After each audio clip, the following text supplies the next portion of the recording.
Hello everyone and welcome back to another episode of Talk with Tawny. I am Tawny Nolenberger, your favorite wedding planner, and today we're going to be talking about your wedding makeup.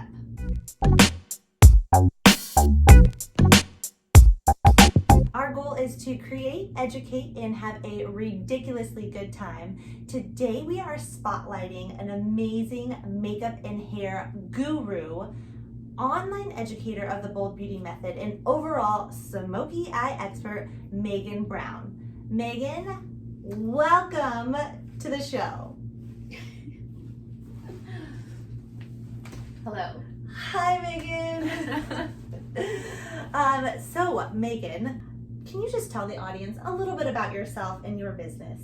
So, my name is Meagan. I've been a professional makeup artist since 2010, so 10 years now, and I pretty much do everything that has to do with makeup along all different types of jobs. So I work in weddings, photo shoots, commercial shoots, and now I actually have an online makeup course, the Bold Beauty Method. So the Bold Beauty Method is basically a online makeup course that takes you from all the way from skincare to complexion to brows to eyes into additional looks, like things that kind of tie everything together. So I really believe that if you actually understand the theory behind what you're doing, you're gonna make better choices for yourself. So yeah, I created this course for everyday women, like real women, not makeup artists, because no one actually focuses on teaching real women how to do their makeup and actually give real answers. So that is kind of what the course is all about. Wow, that was powerful. I got chills.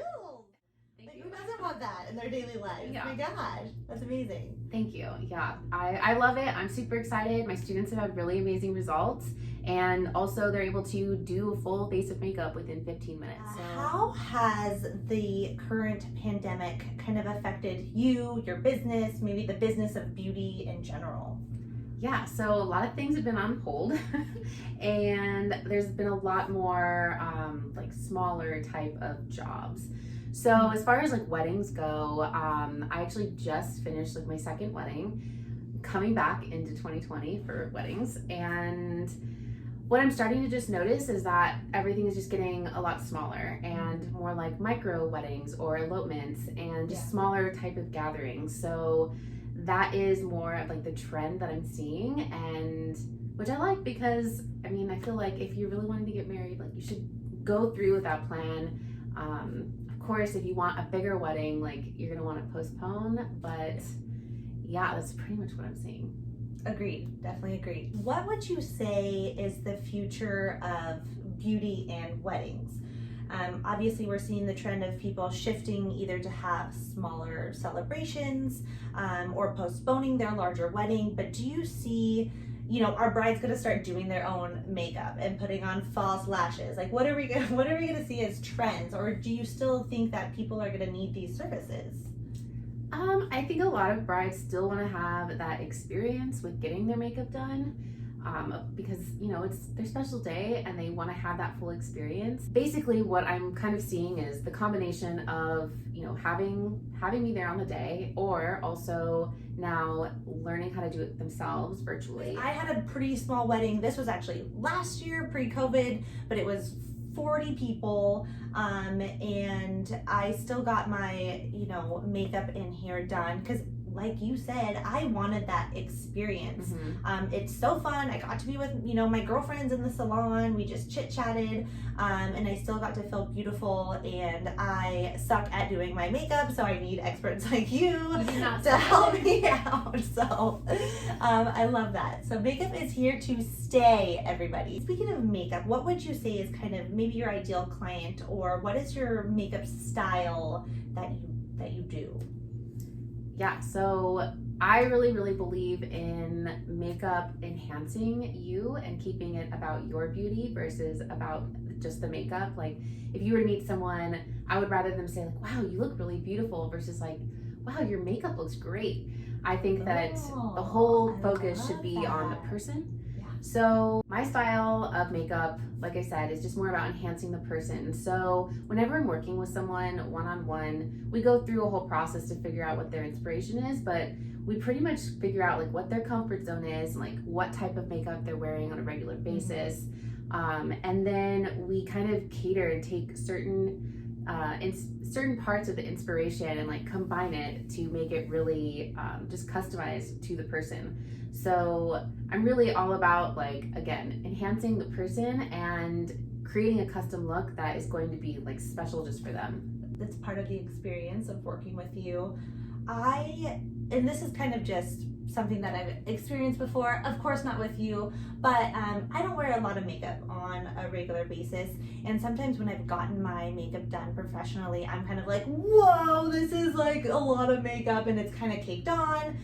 But at the end of the day, it looks amazing in photos, and I did still look myself, but that was just my experience. And I think some people might be scared to put on professional makeup, but it's for a purpose, to photograph better, to last throughout your day. So that's a super legitimate concern. I have a lot of women that are super apprehensive about getting their makeup done because they're worried about previous experiences with feeling like they're wearing way too much makeup.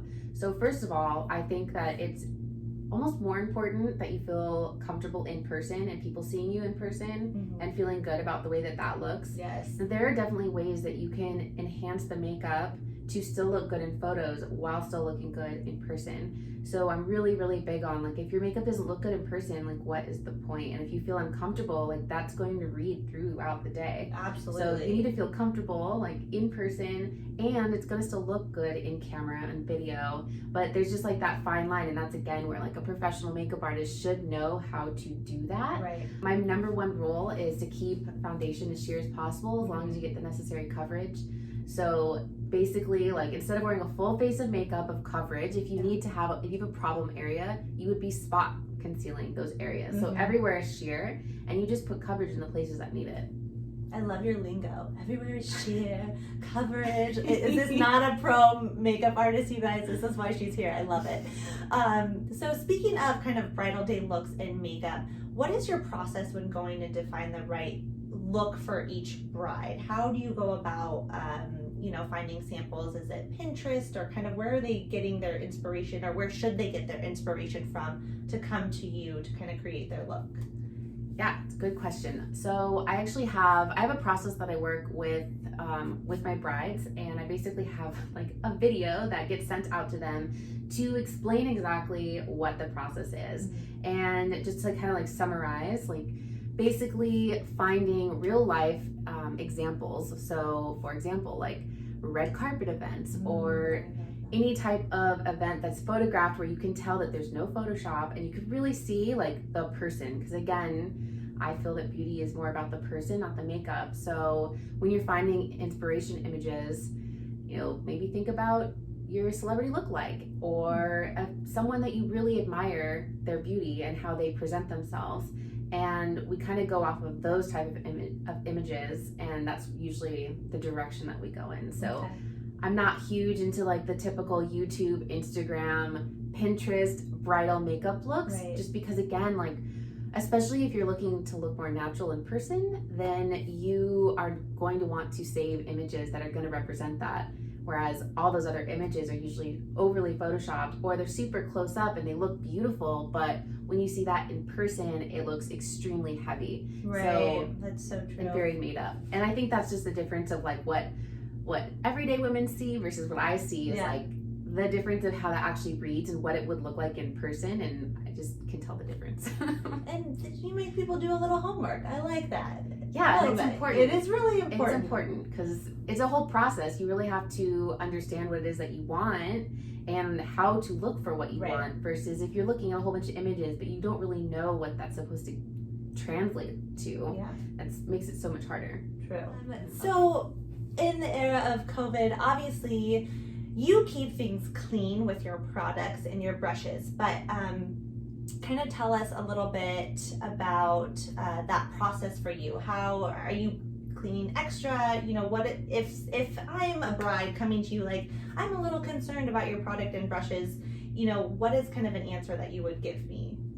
Explain a little bit about that. So just to start off with, I I went to a school that really, really emphasized the importance of hygiene and staying really clean and organized. That's a huge part of, like, for one, being faster with your application, but of course, like, staying clean and keeping it safe for your client. So I already had that fundamental education on that. So that being said, I did already have a lot of things in place. However, I've made a lot of changes. So just a few of them to just to start with, I completely rechanged my kit. So basically what I do when I'm starting a makeup application is I get everything out ahead of time. Like, I have a palette, I have patty paper that goes on the palette, nothing touches the metal, and I put everything on my palette prior to starting or touching anything. And then once everything is on my palette, everything gets put away, so nothing is out, and everything is put away except for that one palette that has everything on it. Right. So that's just to start off with, like, the products. Now my brushes, I have always wet wash my brushes. So I've always had a lot of them.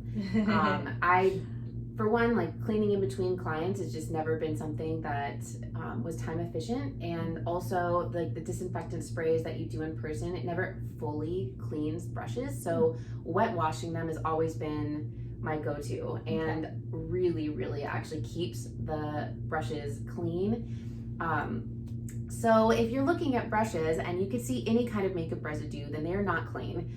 And very important. Yeah, that is, I'm really, really big on clean brushes. So that even being said, like, not even all of my, I actually have all individual kits now for each person that I'm doing makeup on. Everything stays closed. Nothing is out at all. Whereas before, I used to have all my brushes, like, on these really cute little accordions, which I really miss. So you could see all my brushes and everybody would be like, wow, you have so many brushes. Yeah, I do. But now it's all individualized. So that, then I have also disposable sheet paper that goes on my chair.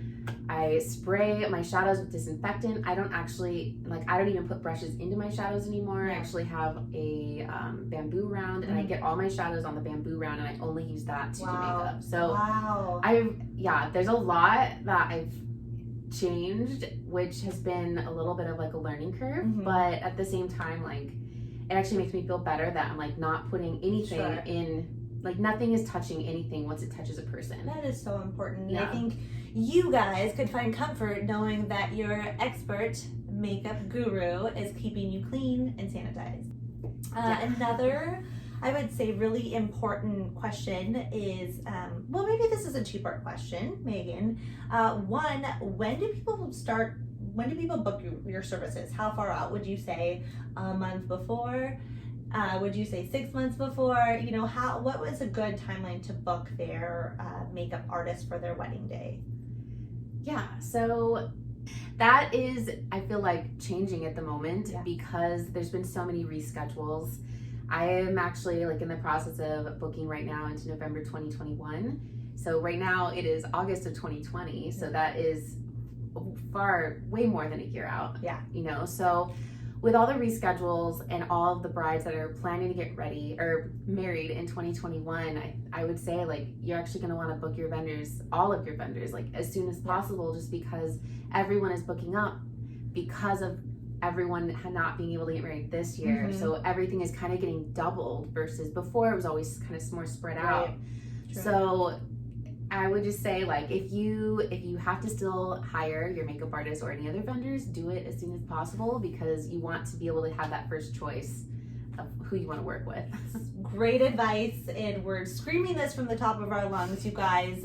Book your vendors as soon as you can. Don't be afraid about booking them because, again, our availability is shrinking by the day, by the month, with all the pushbacks happening from this year. So really, really great advice. Thank you. Part two of that question is, when do people book their trial? Okay, so I actually call it a preview. Yeah, I don't call it a trial because sometimes some brides have been under the impression that a trial does not mean that it is free. So it is actually it's not a free service. Wait, can we repeat that? Preview. Your preview is not a free service. It typically does not cost as much as the day of the wedding. Sure. But it still is, there's still a cost for it. So, I've done previews anywhere from a year in advance, which typically that would go hand in hand with like an engagement photo or some kind of activity that's going on or event that's going on. But that's kind of hard because a year from your wedding, those brides usually end up doing a second preview just to have something closer to the date, because maybe they wanted to switch something up, or maybe they changed their dress and they don't know how that would translate. Anyways, preview, my ideal time would be anywhere from like basically from the wedding date, like 3 months in advance. Okay. Like that would be maybe 6 months, but 3 months is gonna feel like a really good time frame, just to feel really prepared and like have a really good understanding of what's gonna happen and not feel like it happened so long ago that you don't remember. I love that. Great advice. And another thing to touch base on kind of what you said is if you don't have engagement photos, it is a great idea to book a trial, because then you'll look beautiful in your engagement photos, and it's kind of, you know, you're getting the look of your wedding day and you're using it for photos that you could use for your save dates or your wedding website. So that's another great advice in class. Thank you. Yeah. That's why you're hiring professionals, you guys. So all these were super amazing, great tips. Meagan, thank you for coming on today and talking about wedding makeup, some do's and don'ts. Meagan actually has a free download of information that we'd like to kind of share with you guys today. Meagan, what is that and where do we find it? Yes, so I actually have 2 free downloads, and they are, if you were to go to my website, you'll actually have a pop-up and it will ask you if you want to get that free download. But I also have on my Instagram account, if you go to the link in my bio, there's 2 different buttons that say, one is the no makeup look, another one is a smoky eye.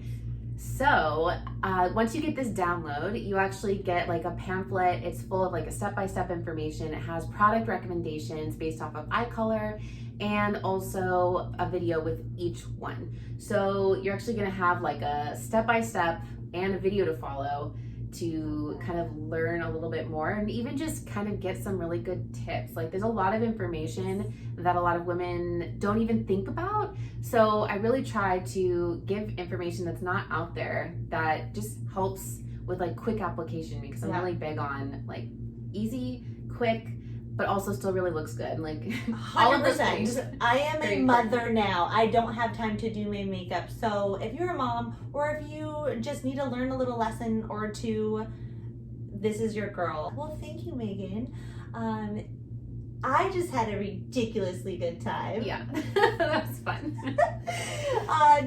If you guys learned something new today or just like this episode, do us a favor, press that like button or share with a friend. Our business is based on referrals and we'd love to connect with someone new. As always, stay creative and be legendary.